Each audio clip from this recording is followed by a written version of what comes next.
autoconciencia que el ser humano alcanza, es decir, la espiritualidad como una superación de las distintas fases del proceso del espíritu, consiste en este advenir la subjetividad misma de Dios o ser la conciencia de Dios, ¿verdad? Que él puede entonces regresar, abrirse a lo infinito. El ser humano, su historia, su proceso, es la espiritualidad misma, es Dios mismo, el saber absoluto, es el saber de Dios, es el saber de sí mismo. A la vez, y esto pues es que es evidente, ¿no? Para Spinoza, el ser humano no es solamente el centro del proceso histórico y de la creación, sino el lugar de la conciencia única, el lugar del Dios del único conciencia. Es una divinización del ser humano. Claro, como parte de un proceso. No es que el ser humano sea Dios, ni que el individuo sea Dios, sino que somos parte esencial de un proceso de autoconstitución de la divinidad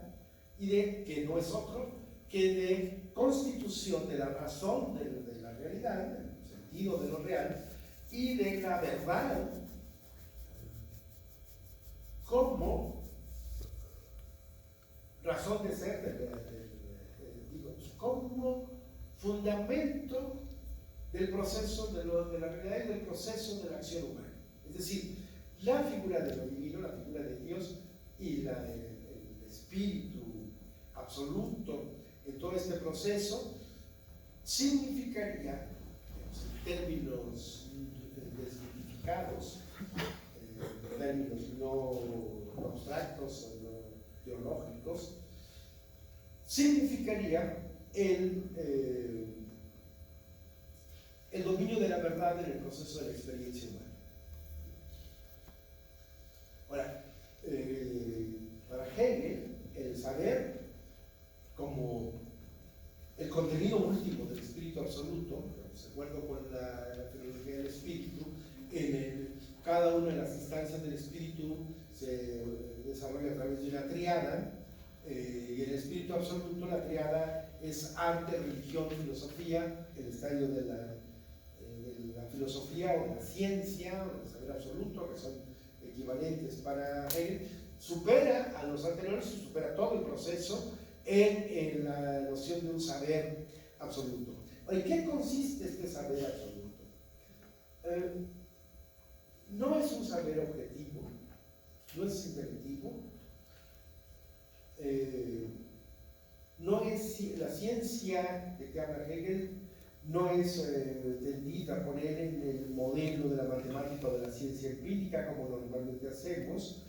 Para Hegel solo la filosofía es verdadera ciencia, porque saber es ante todo saberse.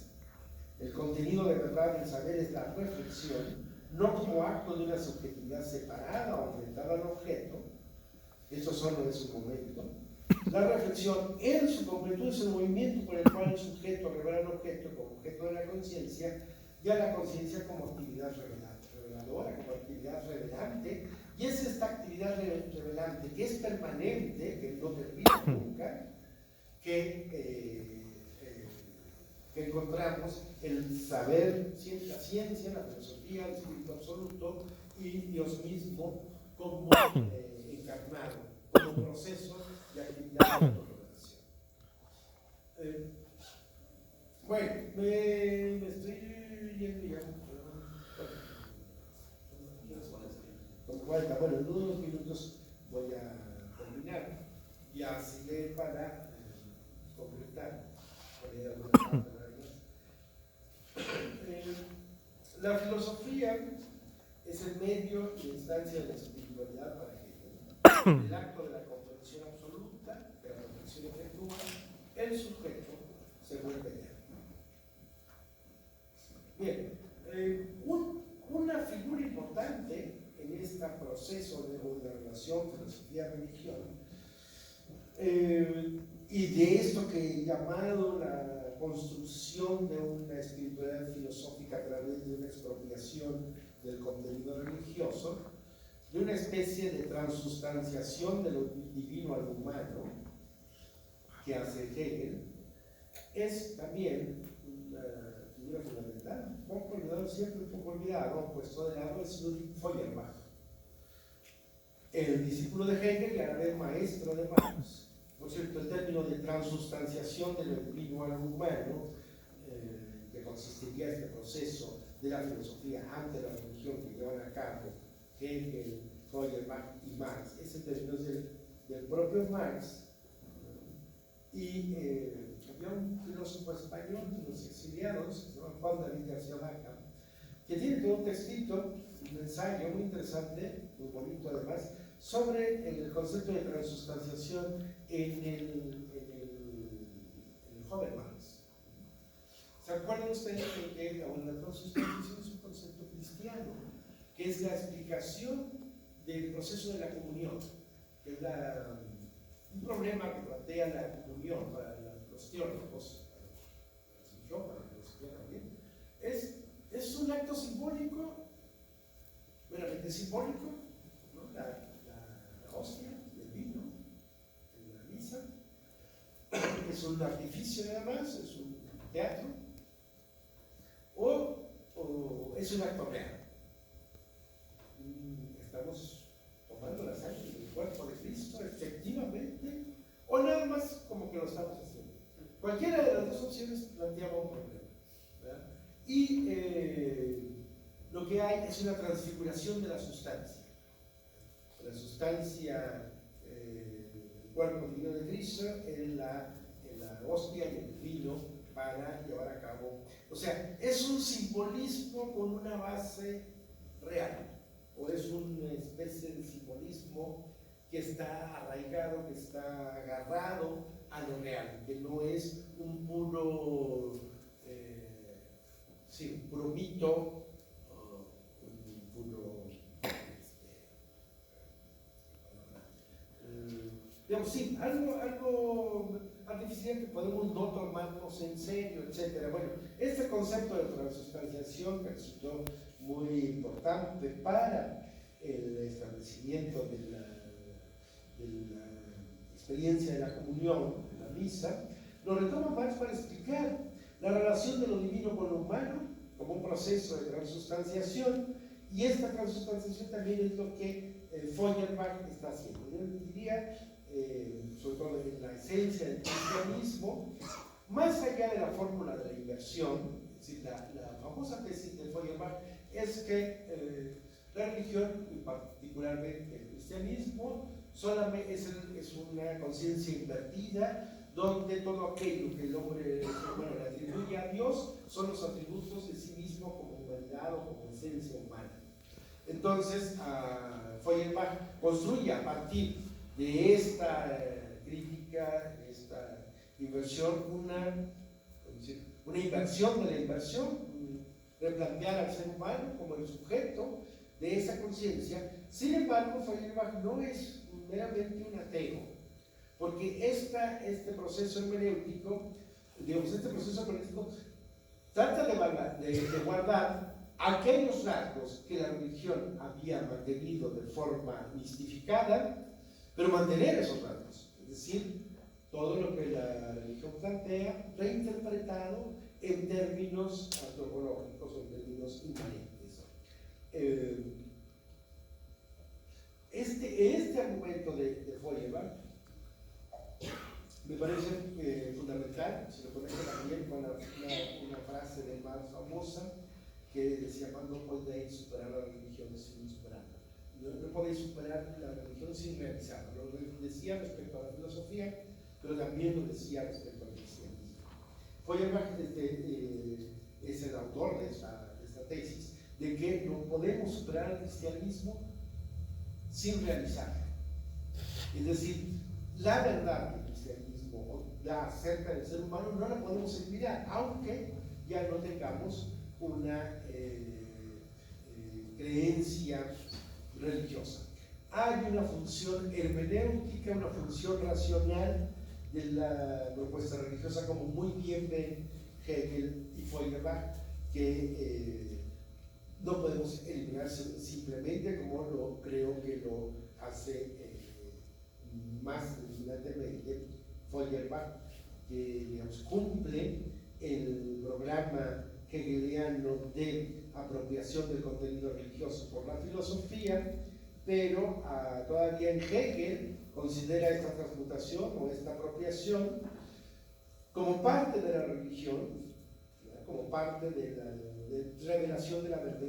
verdad religiosa, que en la religión no estaba de forma consciente y plena, pero la filosofía lo lleva a cabo. Feuerbach piensa que hay una superación definitiva de la conciencia religiosa, aunque no de los contenidos que nos plantean. Que es necesario resguardar esta verdad, y que tiene que ver con el reconocimiento de una dimensión propia y superior de la vida humana, la dimensión espiritual o la conciencia universal del ser humano, que es lo que Feuerbach revela que hay en la conciencia religiosa. Lo que se está proyectando, lo que se está revelando, es que el ser humano tiene una conciencia de sí mismo como un ser universal, un ser genérico, un ser único. El concepto de humanidad es el concepto que está detrás del concepto religioso o del contenido religioso mistificadamente, y que es lo que hay que mantener, restablecer en su superioridad o en su significado. Bueno, podríamos seguir, y mencionaba a otros filósofos místicos modernos, como imprescindiblemente como Simone Weil, filósofa, y tiene también esa tesis o esta idea de buscar una espiritualidad, que es necesaria la espiritualidad y que esta no tiene que confundirse ni reducirse a una religión. Y después, bueno, podríamos mencionar muchos otros, mencionaba a Heidegger, también bueno, a Kierkegaard, desde antes a Schelling, Husserl, Max Scheler, Wittgenstein, todo lo que un pensamiento de especie de teología de negativa, que dice, bueno, que no se puede hablar de Dios, quedaría como un asunto límite, como algo inefable, o incluso como una ausencia, bajo una perspectiva atea, como una ausencia que es necesario mantener en su carácter de ausencia y actuar en función de ella. Todas estas son las distintas alternativas que se han presentado. Dios como una realidad supranatural, Dios como inmanente identificado con el mundo, la divinidad como un elemento de lo real significadamente dado en la espiritualidad gnóstica. Dios inmanente, bueno, estarían todas estas filosofías que he mencionado, Spinoza, Hegel, Simone Weil, Bergson, y algún filósofo posterior, quizás Nancy. Aunque ya en Nancy y en Agape, pues, muy recientes, está, como está en otros pensadores del siglo XX, Wittgenstein, Adorno, lo que llamaron una teología negativa, o sea, una filosofía que reflexiona sobre el Dios como Dios inexistente, y desde ahí extraen todas las consecuencias, o un Dios que no sabemos si se puede aparecer, si realmente existe o no existe, pero el caso es que su idea, su presencia, ausencia, toma efecto. Eso es lo más a lo que llega la filosofía del siglo XX, y es en ese contexto que surge la postura de Villazú, que estaría en contra de todas las que he mencionado. En principio, Dios no es, Dios no existe, y no existe como una entidad supernatural, como se lo representan las religiones. Tampoco existiría Dios en el mundo actual, en la realidad actual. Esto sería un ateísmo que lleva al conformismo. En Spinoza y Hegel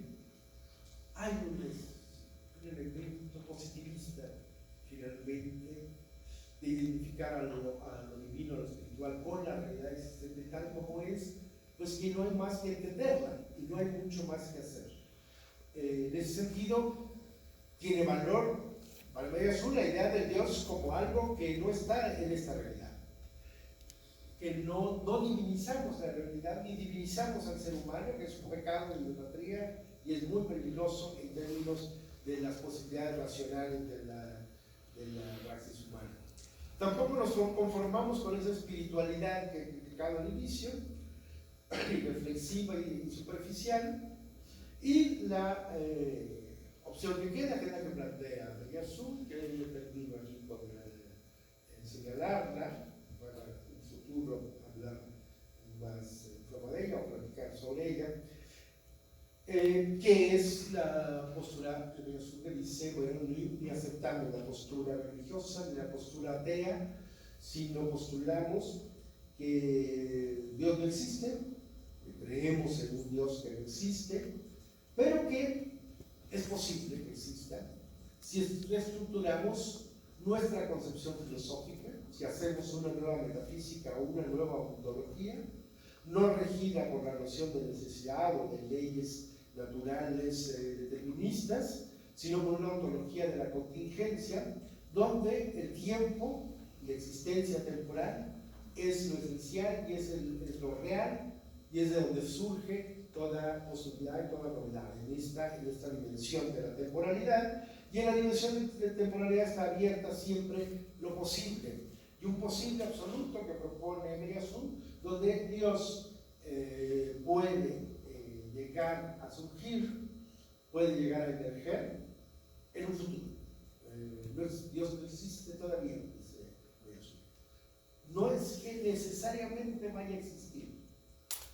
no es una postura teleológica a la manera que sale ciertas teologías de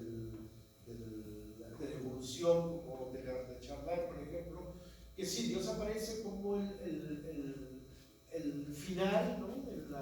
un proceso, de un devenir, pero como algo necesario, como algo que va a surgir efectivamente. En María Azul, ese surgimiento es contingente, no está asegurado ni determinado por nada, pero tampoco está negada su posibilidad. Y esta no negación de la posibilidad